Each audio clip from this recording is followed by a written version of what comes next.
The dawn of that day, the 15th of March, did not break with the clarity of spring.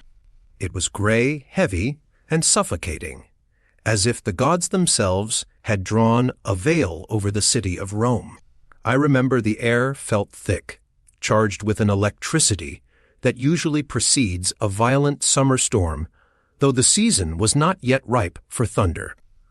I was a junior senator, then young and eager, proud of the broad purple stripe on my tunic. I walked to the meeting place not in the curia on the Forum, which was being rebuilt, but to the great stone complex of Pompey's theater. It was ironic, looking back, that the final act of Caesar's life would play out in the house built by his greatest rival. The streets were unusually restless. Men whispered in corners. Eyes darted nervously. There was a rumor that the Parthian campaign would be announced today, that Caesar would leave Rome for years. For some, this was a hope. For others, a death sentence for the Republic. When I arrived at the portico, the mood among the senators was brittle.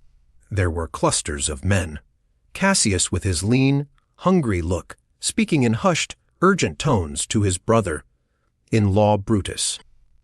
Brutus looked pale, his face a mask of stoic suffering, like a man carrying a burden that was crushing his very soul. I stayed on the periphery, a spectator to the undercurrents I could sense, but not fully understand. Then the lictors cleared the way. Caesar arrived. He did not look like the god the crowds worshipped. He looked like an old man, weary and perhaps unwell. His face was puffy, his gait slower than usual. Yet there was that undeniable aura of power, the gravity that bent the room around him. I saw him pause at the entrance. A soothsayer, Sperena, stood there. I was close enough to hear the exchange, a moment of chilling casualness. "The Ides of March have come," Caesar said, a faint, mocking smile touching his lips, as if challenging fate itself. "I, Caesar, but not gone," the seer replied softly. The words hung in the air, cold and final, but the dictator merely shrugged and swept past, into the hall. As we took our seats, I noticed something odd. Mark Antony, Caesar's loyal mastiff, powerful and dangerous, was intercepted at the door by Trebonius. It seemed like friendly banter, a casual conversation to delay him outside. It was masterful choreography. Caesar walked to his gilded chair alone. He sat, arranging his toga, with the fastidious grace he was known for. Immediately, a group of senators surrounded him. It looked like the usual petitioning, men seeking favors, pardons for exiled brothers, land grants. Tullius Cimber was in the lead, pleading loudly for his brother's recall. Caesar waved him off, annoyed by the breach of protocol, by the pressing crowd. "Not now," he seemed to say with a gesture of his hand. And then the world unraveled. Cimber grabbed Caesar's toga with both hands and pulled it violently down from his shoulders. It was the signal. I saw the flash of shock in Caesar's eyes, not fear, but indignation. "Why, this is violence!" he cried out. From behind him, Casca struck. It was a clumsy, nervous blow, grazing the neck. Caesar caught Casca's arm, his grip still strong with the strength of a veteran soldier. "Casca, you villain, what are you doing?" He roared. For a heartbeat, just one singular heartbeat, I thought he might fight them all off. He was Caesar, after all.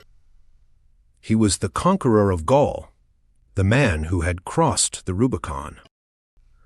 But then the dam broke. They descended on him like a pack of wolves on an old lion. Knives flashed everywhere, glinting in the dim light of the portico. They were pushing, shoving, cutting each other in their frenzy to dip their blades in his blood. Caesar rose, trying to defend himself with nothing but his sharp metal stylus, stabbing at legs and arms, twisting his body to avoid the blows.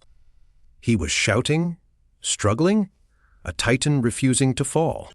I sat frozen on my bench. We all did.